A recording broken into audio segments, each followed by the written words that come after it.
ऋषियों, जिसने पहले समय में इस व्रत को किया है उसका क्या इतिहास है उसे भी कहता हूँ, ध्यान से सुनो। सुंदर काशीपुरी नगरी में एक अत्यंत निर्धन ब्राह्मण रहता था। वह भूख और प्यास से बेचैन हुआ नित्य पृथ्वी पर घूमता था। लेकिन ब्राह्मणों से प्रेम करने वाले श्री विष्णु भगवान ब्राह्मणों को दुखी देखकर बूढ़े ब्राह्मण का रूप धारण करके उसके पास जाकर के आदर से पूछे, हे विप्र, नित्य दुखी हुआ पृथ्वी पर क्यों घूमता है? हे श्रेष्ठ ब्राह्मण, यह सब मुझसे कहो, मैं सुनना चाहता हूँ। ब्राह्मण बोला, मैं निर्धन ब्राह्मण हूँ, भिक्षा के लिए पृथ्वी पर फिरता हूँ। हे भगवान, यदि आप इसका उपाय जानते हो तो कृपया करके कहो। वृद्ध ब्राह्मण बोला कि सत्यनारायण भगवान मनवांछित फल देने वाले हैं, इसलिए हे ब्राह्मण, तू जा करके उनका पूजन कर, जिसके करने से मनुष्य सब दुखों से मुक्त होता है। ब्राह्मण को व्रत का सारा विधान बतलाकर बूढ़े ब्राह्मण का रूप धारण करने वाले श्री विष्णु भगवान वहां से अंतर ध्यान हो गए। जिस व्रत को वृद्ध ब्राह्मण ने बतलाया है मैं उसको अवश्य करूंगा। यह निश्चय करने पर उसे रात में नींद भी नहीं आई। वह सवेरे उठकर सत्यनारायण भगवान के व्रत का निश्चय कर लिया और भिक्षा के लिए वहां से चल दिया अपने घर से। उसको भिक्षा में बहुत सा धन मिला, जिससे बंधु बांधवों के साथ उसने सत्यनारायण भगवान का व्रत किया और इसके करने से वह ब्राह्मण सब दुखों से छूटकर अनेक प्रकार के संपत्तियों से युक्त हुआ। उस समय से वह ब्राह्मण हर मास व्रत करने लगा। इस तरह सत्यनारायण भगवान के व्रत को जो करेगा वह मनुष्य सब दुखों से छूट जाएगा। इस तरह नारद जी से नारायण का कहा हुआ यह व्रत मैंने आपसे कहा। हे विप्रो, मैं अब और क्या कहूँ? ऋषि बोले, मुनीश्वर, संसार में इस ब्राह्मण से सुनकर किस किस ने इस व्रत को किया है, हम यह सब सुनना चाहते हैं। इसके लिए हमारे मन में श्रद्धा है। सूत जी बोले, हे मुनियों, जिसने इस व्रत को किया है वह सब सुनो। एक समय एक ब्राह्मण धन और ईश्वर के अनुसार बंधु बांधवों के साथ व्रत करने को तैयार हुआ। उसी समय एक लकड़ी बेचने वाला बूढ़ा आदमी आया और बाहर लकड़ियों को रखकर ब्राह्मण के मकान में चला गया। प्यास से दुखी लकड़हारा उनको व्रत करते देखकर ब्राह्मण को प्रणाम करके कहने लगा कि आप यहाँ क्या कर रहे हैं और इसके करने से क्या फल मिलता है? कृपया करके मुझसे कहो। ब्राह्मण ने कहा, सब मनोकामनाओं को पूर्ण करने वाला यह सत्यनारायण भगवान का व्रत है।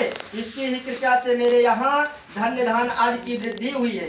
ब्राह्मण से इस व्रत के बारे में जानकर लकड़हारा बहुत प्रसन्न हुआ और वहां से चरणामृत ले लिया और प्रसाद खाने के बाद अपने घर को चला गया। लकड़हारे ने भी अपने मन में इस प्रकार संकल्प किया कि आज नगर में लकड़ी बेचने से जो धन मिलेगा उसी से सत्यनारायण भगवान देव का उत्तम व्रत करूंगा। यह मन में विचार कर वह बूढ़ा आदमी लकड़ियां अपने सिर पर रखकर जिस नगर में गया जहां पर बहुत धनवान लोग रहते थे, वह ऐसा सुंदर नगर में गया। उस रोज वहां पर उसे उन लकड़ियों का दाम पहले दिनों से चौगुना मिला। तब वह बूढ़ा लकड़हारा दाम ले लिया और अति प्रसन्न होकर पक्के केले की पुल्ली, शक्कर, घी, दूध और गेहूं का आटा इत्यादि सत्यनारायण भगवान के व्रत की कुल सामग्रियों को लेकर अपने घर को चला गया। फिर उसने अपने भाइयों को बुलाकर विधि के साथ भगवान जी का पूजन किया और व्रत किया।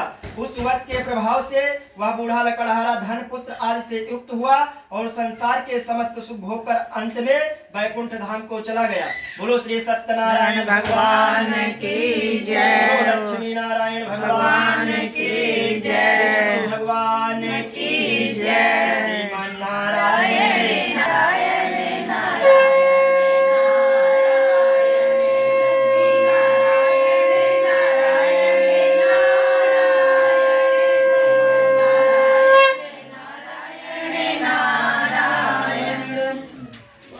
नारायण भगवान की जय, सत्यनारायण भगवान की जय।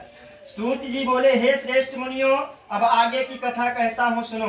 पहले समय में उल्लकामुख नाम का एक बुद्धिमान राजा था।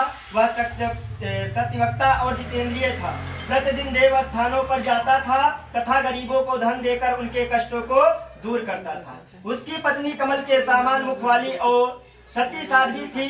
भद्रशिला नदी के तट पर उन दोनों ने श्री सत्यनारायण भगवान का पूजन किया और उस समय में वहां एक साधु वैश्य आया। उसके पास व्यापार करने के लिए बहुत सा धन था। वह नाव को किनारे पर ठहरा कर राजा के पास आ गया और राजा को व्रत करते हुए देखकर विनय के साथ पूछने लगा, हे राजन, भक्ति युक्त चित्त से यह आप क्या कर रहे हैं? मेरी सुनने की इच्छा है, सो आप यह मुझे बताइए।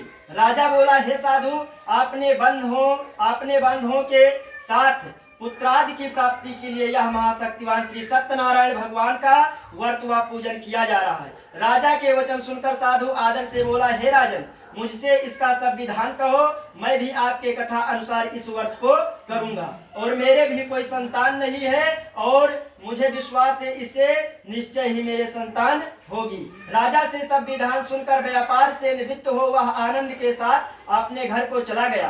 साधु ने अपनी स्त्री से संतान देने वाले उस व्रत का समाचार सुनाया और कहा कि जब मेरे संतान होगी तब मैं इस व्रत को करूंगा। साधु ने ऐसे वचन अपनी स्त्री लीलावती से कहे।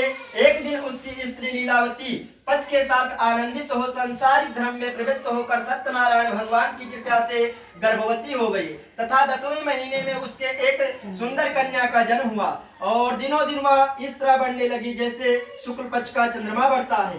कन्या का नाम लीलावती रखा गया। तब लीलावती ने मीठे शब्दों में अपने पति से कहा कि जो आपने संकल्प किया था कि भगवान का व्रत करूंगा, अब आप उसे करिए। साधु बोला, हे प्रिय, इसके विवाह पर करूंगा।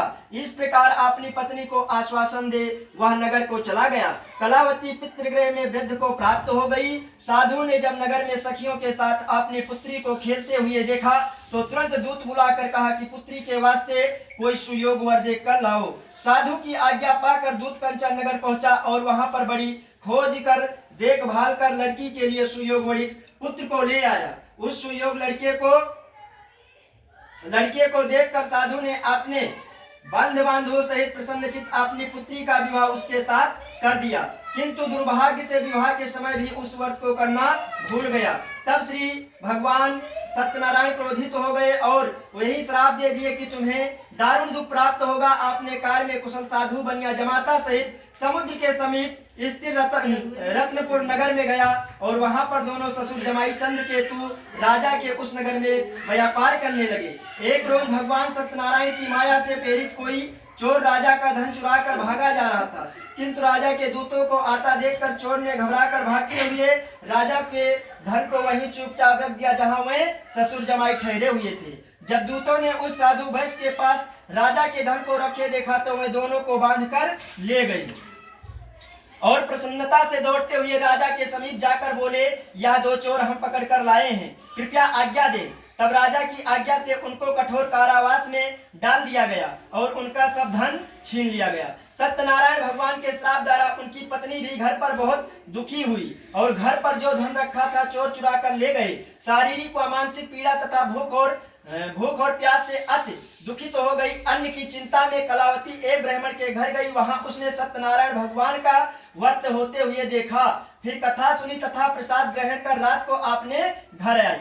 माता ने कलावती से कहा, हे पुत्री, अब तक कहाँ रही? वह तेरे मन में क्या है? कलावती बोली, हे माता, एक ब्राह्मण के घर श्री सत्यनारायण भगवान का व्रत होते हुए हमने देखा है। कन्या के वचन सुनकर लीलावती भगवान के पूजन की तैयारी करने लगी। लीलावती ने परिवार और बंधुओं सहित श्री सत्यनारायण भगवान का पूजन किया और वर मांगा कि मेरे पति और दामाद शीघ्र ही आ जाएं। साथ ही प्रार्थना की कि हम सबका अपराध क्षमा करो। सत्यनारायण भगवान इस व्रत से संतुष्ट हो गए और राजा चंद्रकेतु को स्वप्न में दर्शन देकर कहे, हे राजन, दोनों वैश्यों को प्रातः ही छोड़ दो और उनका सब धन जो तुमने ग्रहण किया है दे दो, नहीं तो मैं तेरा धन राज पुत्रादि सब नष्ट कर दूंगा। राजा से ऐसे वचन सुनकर भगवान ऐसा कहकर वहां से अंतर्ध्यान हो गए। प्रातः काल राजा चंद्रकेतु ने सभा में अपना स्वप्न सुनाया और फिर दोनों बड़े पुत्रों को कैद से मुक्त कराकर सभा में बुलाया। दोनों ने आते ही राजा को प्रणाम किया। राजा के मीठे वचनों से बोले, हे महान भावों, भाभी बस ऐसा कठिन दुख प्राप्त हुआ है, अब तुम्हें कोई भय नहीं है। ऐसा कहकर राजा ने उन सबको नए वस्त्र आभूषण पहनाए तथा उनका जितना धन लिए थे उससे 2 गुना धन देकर आदर सहित विदा किए। दोनों वैश्य अपने घर को चल लिए। बोलो श्री सत्यनारायण भगवान की जय। श्रीमन्नारायण नारायण भजमन नारायण।